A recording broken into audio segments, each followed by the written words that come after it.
வணக்கம். வைகை அணையிலிருந்து 58 கிராமங்கள் திட்ட கால்வாய்க்கான தண்ணீர் திறப்பு. கலெக்டர் எம்பி பங்கேற்பு.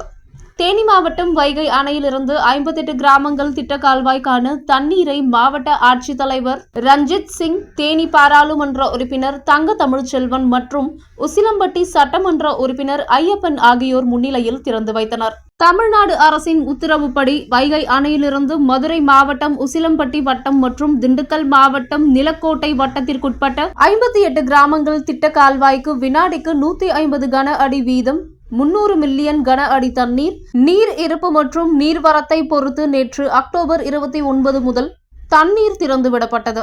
இந்த நிகழ்வில் உசிலம்பட்டி சார் ஆட்சியர் உட்கர்ஷ்குமார், செயற்பொறியாளர்கள் மொக்கமாயன், குண்டாறு வடிநில கோட்டம் மதுரை, சிவபிரபாகரன், பெரியாறு வைகை வடிநில கோட்டம் மதுரை, உதவி செயற்பொறியாளர் சேகரன், மனோகரன் மற்றும் விவசாயி சங்கங்களின் பிரதிநிதிகள் உள்ளிட்ட பலர் கலந்து கொண்டனர்.